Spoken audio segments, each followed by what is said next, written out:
एक बहुत पुराने और शांत समुद्र तट पर एक बूढ़ा मछुआरा ज्ञानदेव रहता था। ज्ञानदेव अपनी समझदारी और शांति के लिए दूर दूर तक जाने जाते थे। उनके पास एक भी मोती नहीं था, लेकिन वे सबसे ज्यादा संतुष्ट और खुश व्यक्ति थे। गांव के बाकी मछुआरे दिन रात काम करते थे।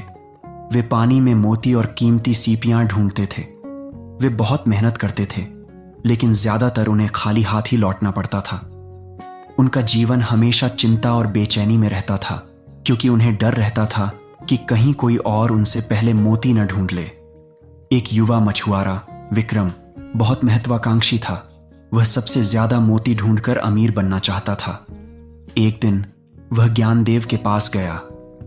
ज्ञानदेव बाबा, उसने कहा, आप इतने शांत और खुश कैसे रहते हैं? आपके पास तो एक भी मोती नहीं है, जबकि हम दिन रात परेशान रहते हैं। ज्ञानदेव ने मुस्कुराते हुए विक्रम की ओर देखा।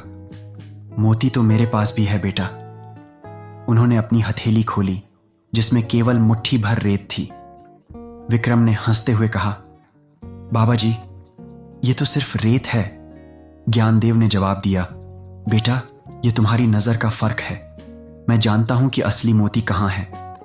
उन्होंने विक्रम को अपने साथ आने के लिए कहा। वे तट पर एक सुनसान जगह पर गए। वहां उन्होंने एक छोटा सा गड्ढा खोदा। उसमें ढेर सारी रेत थी। ज्ञानदेव ने धीरे धीरे एक एक मुट्ठी रेत उठाई और उसे ध्यान से देखने लगे। यह बहुत ही धीमी और धैर्य की प्रक्रिया थी। विक्रम अधीर हो गया।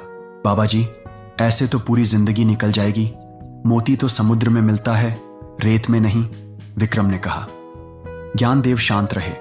उन्होंने एक एक मुट्ठी रेत को जांचते रहे। 10 मिनट बाद, 15 मिनट बाद अचानक ज्ञानदेव के चेहरे पर एक चमक आ गई। उन्होंने अपनी हथेली पर रखी रेत को धीरे से अलग किया और उसमें से एक छोटा चमकदार मोती निकाला। वह मोती इतना सुंदर और चमकदार था कि विक्रम की आंखें चौंधिया गईं। यह कैसे हुआ बाबा जी? विक्रम ने पूछा।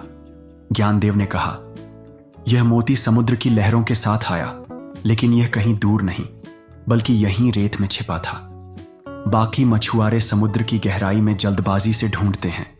वे बड़ी बड़ी सीपियों की तलाश में रहते हैं। वे सोचते हैं कि मोती सिर्फ गहरे पानी में मिलता है, लेकिन वे यह भूल जाते हैं कि मोती वहां भी मिल सकता है जहां सबसे ज्यादा संभावना हो, जहां मेहनत हो, जहां धैर्य हो।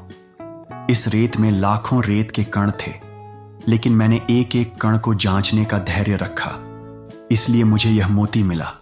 ज्ञानदेव ने आगे कहा, जीवन में भी बेटा, हम हमेशा बड़ी बड़ी सफलताओं और बड़ी बड़ी चीजों की तलाश में रहते हैं।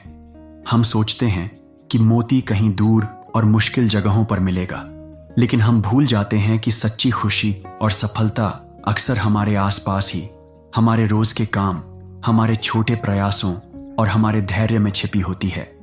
तुम जल्दबाजी करते हो और बड़े मोतियों की तलाश में तुम छोटे और असली मोतियों को खो देते हो। विक्रम को ज्ञानदेव की बात समझ आ गई। वह जान गया कि ज्ञानदेव का सच्चा खजाना मोती नहीं, बल्कि उनका धैर्य और उनकी आंतरिक शांति थी। उसी दिन से विक्रम ने जल्दबाजी छोड़ दी।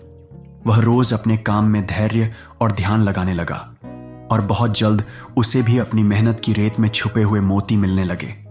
यह कहानी हमें सिखाती है कि सच्ची सफलता और खुशी कहीं दूर या किसी बड़ी उपलब्धि में नहीं, बल्कि हमारे रोजमर्रा के जीवन में, हमारे छोटे छोटे प्रयासों में और हमारे धैर्य में छिपी होती है। अगर हम जल्दबाजी करें और बड़े बड़े नतीजों के पीछे भागें, तो हम अक्सर अपने पास मौजूद असली मूल्य को खो देते हैं। धैर्य और एकाग्रता के साथ किए गए छोटे छोटे प्रयास अंततः हमें सबसे बड़ी और सबसे स्थायी सफलता की ओर ले जाते हैं।